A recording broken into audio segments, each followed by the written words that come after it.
হলো বৌমারা? কত বেলা হয়ে গেল, হ্যাঁ? আমার খাবার কোথায়? আজ কি আমি না খেয়ে থাকবো নাকি?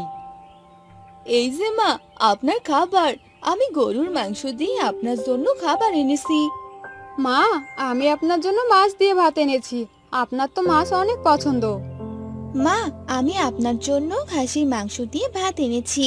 আপনি আমার খাবারই খান। এতক্ষণ কোথায় ছিলে তোমরা? কত বেলা হয়েছে, আর এখন তিনজনই খাবার নিয়ে এসেছো? কতবার বলেছি আমাকে সময় মতো খাবার দিবে? ভুল হয়ে গেছে মা, রান্না করতে দেরি হয়ে গেল। যে কোনো একজন তো আমাকে সময় মতো খাবার দিতে পারতে। তিনজনই তো একসাথে খাবার নিয়ে এসেছো। আমি কি রাক্ষস নাকি তিনজনের খাবার একসাথে খাবো? মা, আপনি আমার খাবারটাই খান। অনেক মজা হয়েছে রান্না, খেয়ে দেখুন মা। তিনজনের মধ্যে যার রান্না আমার ভালো লাগবে আমি তারটাই খাবো, বুঝেছো তোমরা? এরপর শাশুড়ি তার তিন বৌমার রান্না করা খাবার এক এক করে খেয়ে দেখে। এসব তোমরা কি রান্না করেছো, হ্যাঁ? কারো রান্নাই তো ভালো হয়নি। আমার ছেলেরা যে কি দেখে তোমাদের পছন্দ করেছিল কে জানে। এখন এখান থেকে যাও তোমরা, অন্য কিছু বানিয়ে আনো আমার জন্য। তিন বউ ঘরের বাহিরে আসে। তিনজন বাহিরে দাঁড়িয়ে মনে মনে বলতে লাগে। উফ, কি করে যে শাশুড়ি মার মন জয় করবো বুঝতেই পারছি না। এত সুন্দর করে রান্না করলাম, পছন্দই হলো না ওনার। যেভাবেই হোক আমাকেই আগে মার মন জয় করতে হবে। শাশুড়ি মায়ের মন জয় করতে পারলে সোনার গহনা নিতে পারবো। মায়ের কাছে তো অনেক সোনার গহনা আছে। আমি যদি বড় বউ মেজো বউয়ের আগে মার মন জয় করতে পারি, তাহলে সব গহনা আমি পাবো। এরপর তিন বউ আবার রান্না করে তাদের শাশুড়ির কাছে নিয়ে যায়। তাদের শাশুড়ি তিন বউর রান্নায় একটু একটু করে খায়। তারপর তিন বউ সেখান থেকে চলে যায়। তিন বৌমা আমার মন জয় করার জন্য কি না করছে, প্রতিযোগিতা শুরু করে দিয়েছে। আমার মন জয় করা কি এত সহজ নাকি?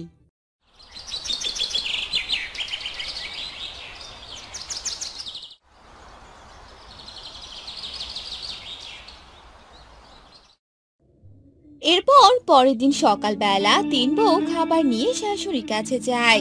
গিয়ে দেখে তার শাশুড়ি অনেক সোনার গহনা নিয়ে বসে দেখছিল। এত সোনার গহনা দেখে তিন বউয়ের চোখ বড় বড় হয়ে যায়।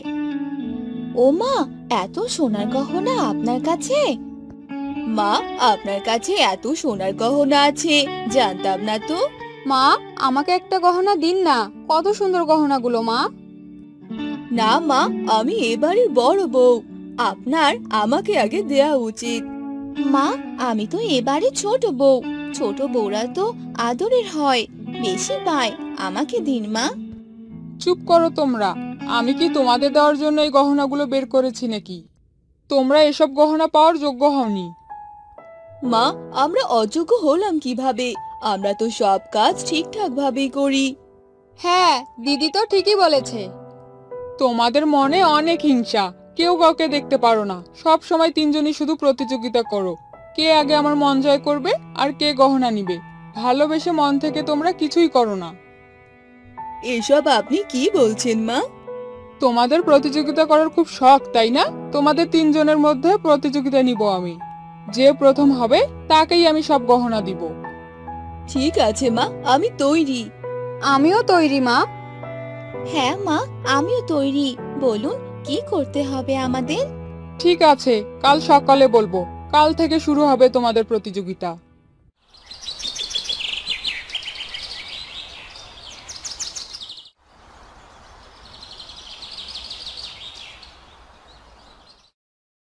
বড় বৌমা, মেজো বৌমা, ছোট বৌমা, কোথায় তোমরা? তাড়াতাড়ি এদিকে আসো।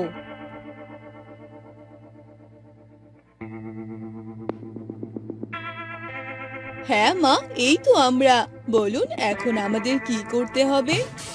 বলছি, শোনো, তোমাদের আমি 1 কাপ আটা দিব। তা দিয়ে তোমাদের 5টি রুটি বানাতে হবে। কি বলছেন মা? 1 কাপ আটা দিয়ে 5টা রুটি কিভাবে বানাবো? আরো আটা লাগবে মা। আমি যা বলেছি তাই। এখন যাও তোমরা, 15 মিনিট সময় দিলাম। এরপর তিন বউ যায় রুটি বানাতে। তারা বসে বসে ভাবছিল কিভাবে এত কম আটা দিয়ে 5টা রুটি বানানো যায়। তারপর তারা বুদ্ধি বের করে বানায়। মা, আমাদের হয়েছে, সময়ের মধ্যেই শেষ করেছি। হ্যাঁ মা, রুটি দেখতে অত সুন্দর হয়নি, কিন্তু আপনি যে কটা বানাতে বলেছিলেন সব কটাই বানিয়েছি। হ্যাঁ মা, এই দেখুন।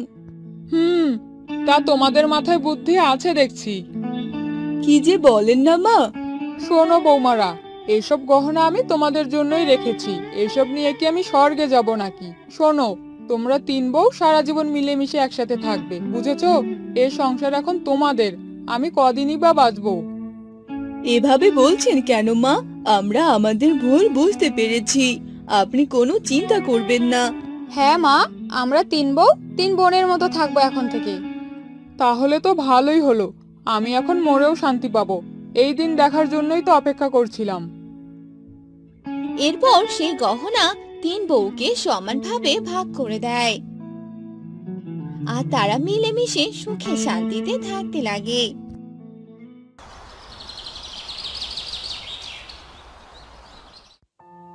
মিঠাইপুর গ্রামে রজব নামে একজন জেলে বাস করত। রজবের দুই বউ ছিল। বড় বউয়ের নাম ছিল শোভা এবং ছোট বউয়ের নাম ছিল মীরা। তারা দুই বউ বোনের মতো ছিল। তাদের মধ্যে কখনো ঝগড়া হতো না। একদিন, মীরা, এদিকে একটু আয় তো। এই দেখ তোর জন্য কি এনেছি, তাড়াতাড়ি আয়।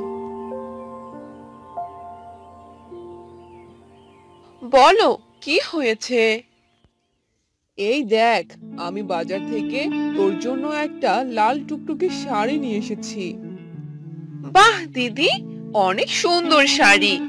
আমার বেশ পছন্দ হয়েছে। তোমার পছন্দ আছে দেখছি। যাক, পছন্দ হয়েছে তাহলে। এটা কাল পরবি, তোকে বেশ মানাবে। আচ্ছা দিদি, ঠিক আছে। কাল সকালেই আমি শাড়ি পরবো। কই গো তোমরা, কোথায় গেলে তোমরা? এদিকে এসো, কিছু কথা আছে তোমাদের সাথে।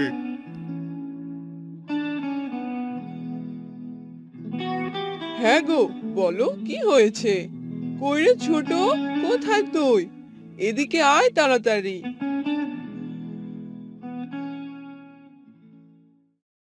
হ্যাঁ বলো, এত ডাকছো কেন? এবার বলো কি বলবে। সামনে তো বর্ষা, আমি মাছ ধরতে সমুদ্রে যাব। তোমরা দুজন সাবধানে থেকো, ঝগড়া করো না। আচ্ছা, তুমি কোনো চিন্তা করো না, আমরা মিলেমিশেই থাকবো। কবে আসবে তুমি? আমার তো বেশ চিন্তা হচ্ছে।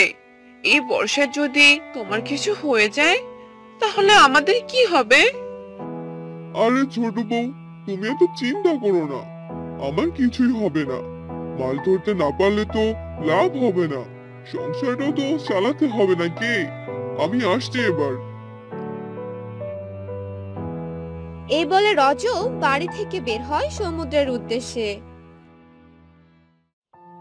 এই মাঝি, যাবে নাকি মাছ সমুদ্রে? মনে হয় ঝড় উঠবে। এই ঝড়ে মাছ সমুদ্রে যাবে? আরে কিছুই হবে না, চলো এবার যাওয়া যাক। মাঝি তার নৌকা নিয়ে মাঝ সমুদ্রে চলে যায়। আর তখনই জোরে বাতাস ওঠে, নৌকা দোলাদলি শুরু হয়। এবারে শেষ রক্ষা হলো না মনে হয়, নৌকা বোধহয় উল্টেই যাবে। আরে ভয় পেও না, আরে কিছু হবে না, উপরওয়ালাকে ডাকো, তিনি আমাদের রক্ষা করবেন। তখনই তাদের নৌকাটি ডুবে যায়। মাঝি ও রজব প্রাণ বাঁচানোর অনেক চেষ্টা করে, আর তারা ধীরে ধীরে ডুবে যায়। কয়েকদিন তো হয়ে গেল, লোকটার তো আসার কোনো নামগন্ধই নেই। যে জ্বর হলো, না জানি কি অবস্থায় আছে। দিদি, আমার খুব চিন্তা হচ্ছে। ওনার ফির কিছু হয়ে যায়নি তো? এসব অলক্ষণে কথা বলতে নেই ছোট। দিদি, ঘরে কোনো বাজার নেই। আজ কি রান্না করব? ওনার 2 শতক জমি আছে। এর মধ্যে তুই 1 শতকে চাষ করবি আর আমি 1 শতকে চাষ করব। না হলে আমাদের না খেয়ে মরতে হবে। আচ্ছা দিদি, তাই হবে। কাল থেকে আমরা কাজ শুরু করব। পরের দিন সকালবেলা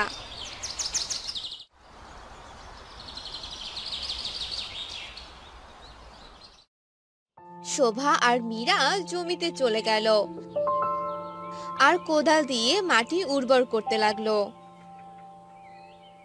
শোন ছোট, তুই সবজি চাষ করবি আর আমি ধান চাষ করব। তাহলে আর আমাদের কোনো কিছু কিনে খেতে হবে না। হ্যাঁ দিদি, বেশ ভালো কথা বলেছো। শোভা আর মীরা সেদিনের মতো কাজ শেষ করে বাড়িতে চলে গেল। এভাবে বেশ কিছুদিন চলে গেল।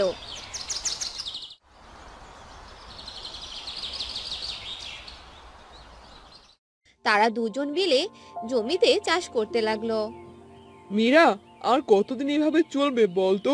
লোকটার কোনো খোঁজ খবর নেই, কোথায় চলে গেল বলতো? দিনের পর দিন যেতেই লাগলো। এভাবে দেখতে দেখতে 6 মাস কেটে গেল, কিন্তু রজবের কোনো খবর পেল না কেউ। শোভা ও মীরা দুজনে মিলে তাদের চাষের কাজ করছিল। দিদি দেখো, আমাদের ফসল কত ভালো হয়েছে। হ্যাঁ, সেটাই তো দেখছি। এগুলো বিক্রি করে আমাদের সংসার চালাবো।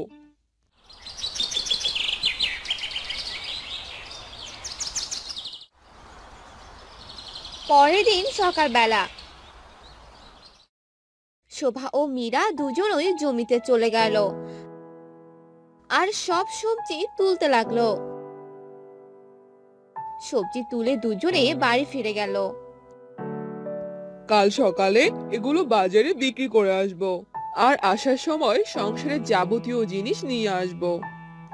ঠিক আছে দিদি।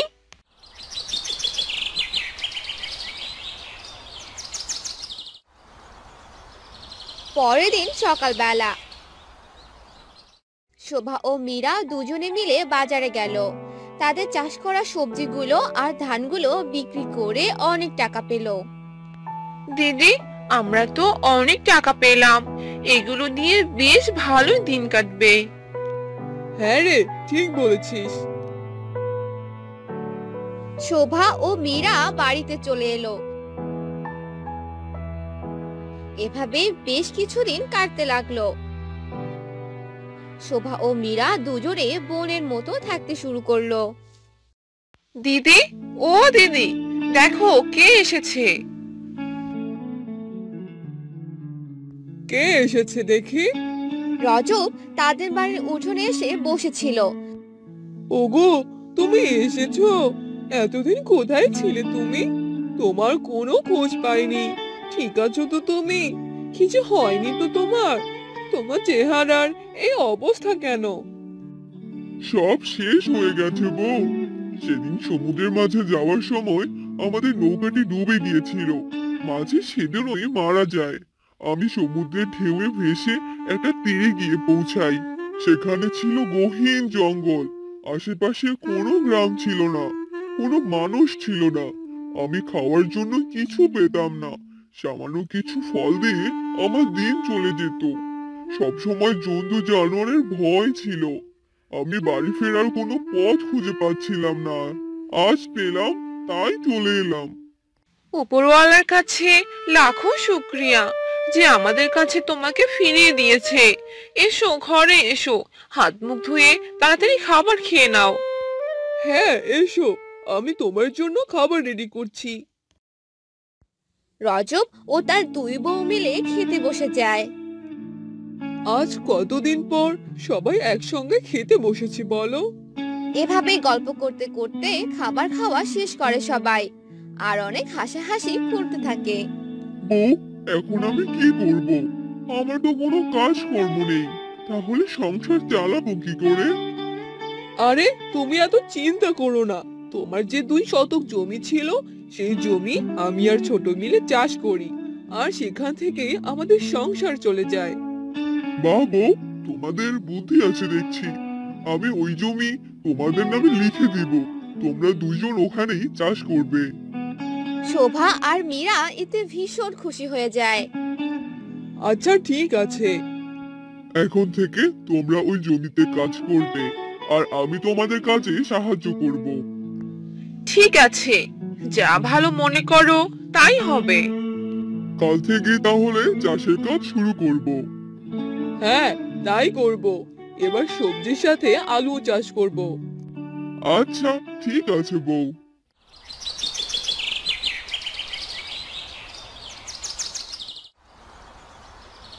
পরের দিন সকালবেলা রজব ও তার দুই বউ জমিতে ফসল আবাদের জন্য গেল আর চারা লাগিয়ে বাড়ি ফিরে এলো।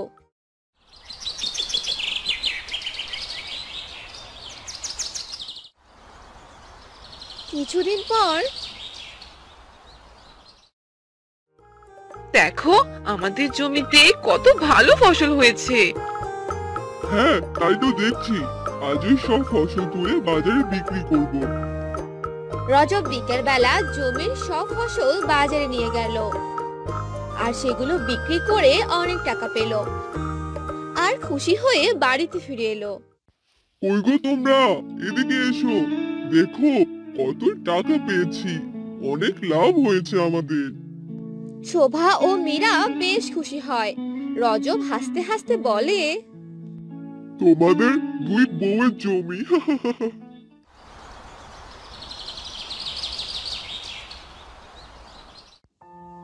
রাজু বাজার থেকে অনেক বড় একটা মাছ নিয়ে আসে।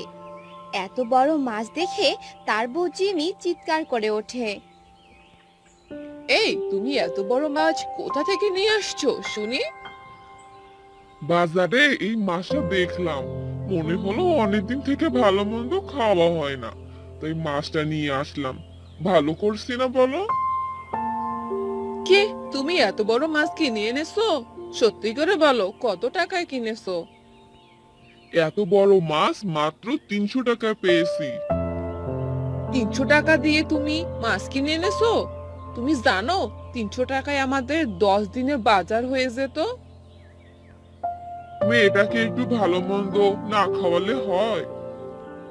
মেয়েটাকে কি খাওয়াবো না খাওয়াবো সেটা আমি বুঝবো।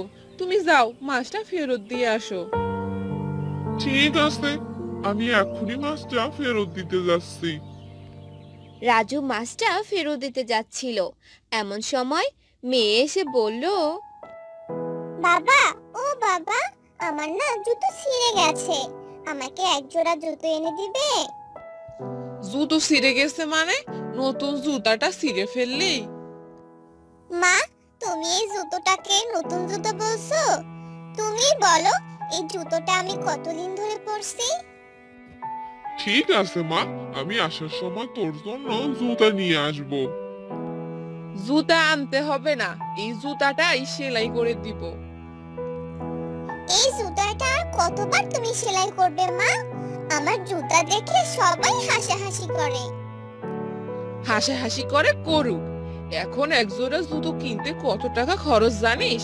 দে আমার কাছে জুতাটা দে, আমি ঠিক করে দিচ্ছি। তুমি এখনো দাঁড়িয়ে আছো কেন? রাজু জিমি আর বকা শুনে সেখান থেকে চলে যায়।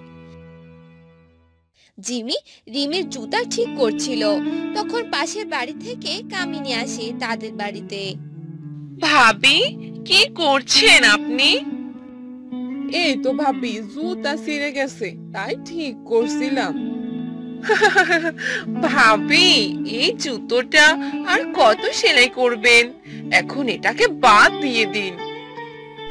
এত সুন্দর জুতাটা বাদ দিয়ে দিব কেন ভাবি? আপনি কেন এসেছেন সেটা বলুন। আমার বাড়িতে লবণ ফুরিয়ে গেছে, আমাকে একটু লবণ দিবেন ভাবি। ওকে যে লবণ দিব তাতে আমার 2 দিন চলে যাবে। কি হলো ভাবি, দিবেন না? দিব না কেন ভাবি? আপনি জানেন লবণ খাওয়া ভালো না, তাই তো আমি লবণ খাওয়া প্রায় ছেড়েই দিয়েছি। আপনি দাঁড়ান, আমি আপনার জন্য লবণ আনছি। জিমি সামান্য পরিমাণ লবণ এনে কামিনীকে দেয়। এতটুকু লবণ? কেন ভাবি, আপনার হবে না? হবে হবে, কিপটে দেখেছি, এমন কিপটে বাপের জন্মেও দেখিনি। তুমি এটা কি করলে মা? এতটুকু লবণ কাউকে দেয়া যায়?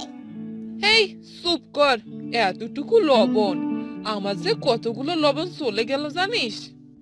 তারপর জিমি ঘরে চলে যায়।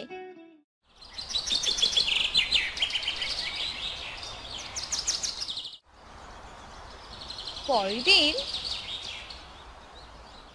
ভাবি এই শাড়িটা তুমি আর পরো না, দেখেছো কত জায়গায় ছিঁড়ে গেছে, তাছাড়া রাজু ভাইয়ের তো আর টাকা পয়সার অভাব নেই।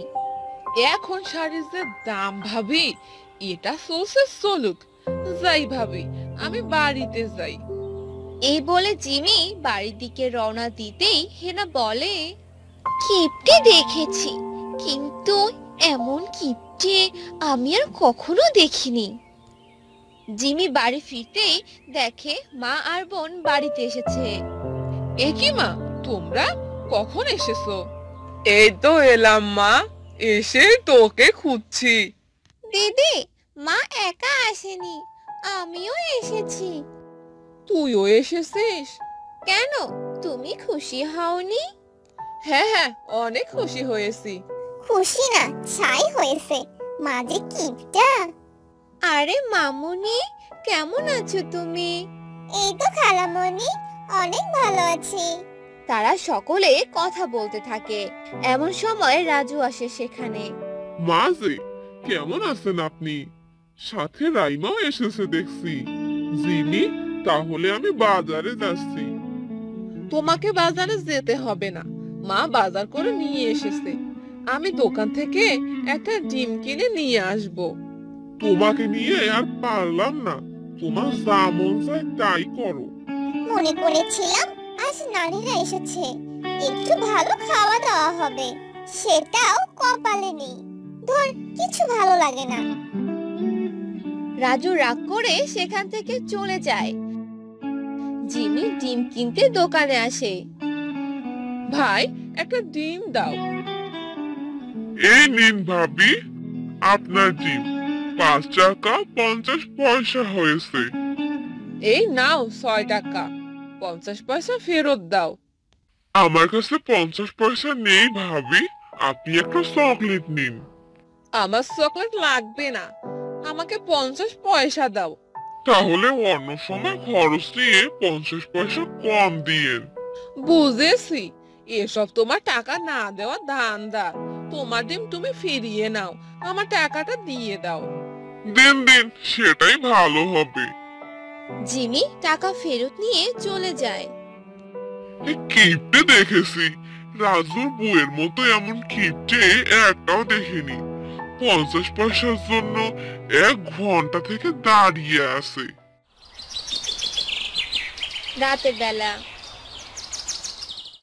মা, আজকেও আলু ভর্তা আর ডাল। রোজ রোজ এসব খেতে আর ভালো লাগে না। তুই চুপ কর, তোর নানু ডাল পছন্দ করে, আর তোর খালামণি আলু ভর্তা। এর কিপটামি এখনো যায়নি, কাল সকাল হতেই চলে যাব। চুপ কর, আসতে বল, জিমি শুনতে পাবে।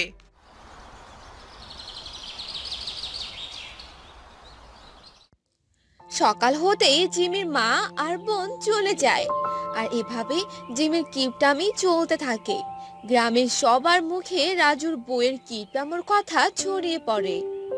তোমার জন্য গ্রামে মুখ দেখাতে পারি না বউ, দেখলে সবাই বলে ওই দেখো কিপটে বউয়ের বর যাচ্ছে। তা লোকে যা বলে বলুক, ওসব কথায় কান দিও না তো। আমার মেয়েটা ঘর থেকে বেরোচ্ছে না কেন, দেখি তো। ওগো, ওগো, কোথায় তুমি? দেখো, মেয়েটা কথা বলছে না। কেন, কি হয়েছে মেয়ের? এ কি, মেয়েটা আমার শ্বাস কেন নিচ্ছে না? তাহলে কি মেয়েটা আমার মারা গেল? কথা বল মা, কথা বল। মা, কথা বল, কি হয়েছে তোর, কি হয়েছে? রিমের মৃত্যুর খবর গ্রামে ছড়িয়ে পড়ে এবং সবাই দেখতে আসে। তুই এমন কেন করলি মা? কেন চলে গেলি আমাকে রেখে? কি হয়েছে তোর মেয়ের? তোরা কাঁদছিস কেন? আমার মেয়েটা হঠাৎ করে কথা বলছে না, শ্বাস নিচ্ছে না। কই দেখি কি হয়েছে? তোর মেয়েকে আমি ঠিক করে দিতে পারি, তবে আমাকে একটা কথা দিতে হবে। আমি আপনার সব কথাতে রাজি বাবা, বলুন আমাকে কি করতে হবে? শুনেছি তোর বউ অনেক কিপটে, কাউকে কিছু দিতে চায় না, যদিও দেয় সেটাও একেবারেই সামান্য। তোর বউকে বল সবাইকে পর্যাপ্ত পরিমাণে সাহায্য করতে হবে, কিপটামি ছেড়ে দিতে হবে। তাহলে তো আমার অনেক ধন সম্পত্তি নষ্ট হয়ে যাবে। এই অবস্থায় তো তোমার কিপটামো গেল না, তাই না? তাহলে আমি চলে গেলাম। মাফ করুন বাবা, আমি আর কিপটামি করব না। আপনি আমার মেয়েকে ভালো করে দিন। মা জিমি, চোখ খুলেছিস? খবরদার, তুমি আমার মেয়েকে ছুবে না। তোমার জন্যই আমার মেয়ের এই অবস্থা হয়েছে। আমি তো তোমাদের ভবিষ্যতের কথা ভেবে কিপটামি করি। এজন্যই বুঝি আমার মেয়েটাকে মেরে ফেলতে চেয়েছিলে। আপনাকে যে কি করে ধন্যবাদ দিব, আপনার জন্যই আজ আমার মেয়েটাকে ফিরে পেলাম। ধন্যবাদ দিতে হবে না, তোরা ভালো থাক এই কামনাই করি। আর তোর মেয়েটাকে ভালো মন্দ খাওয়াস। পুষ্টিকর খাবার না খেতে পেরেই এমনটা হয়েছিল। আমি তাহলে আসি। এরপর থেকে জিমি কিপটামি ছেড়ে দেয় এবং মেয়েকে ভালো ভালো খাবার রান্না করে খাওয়ায়।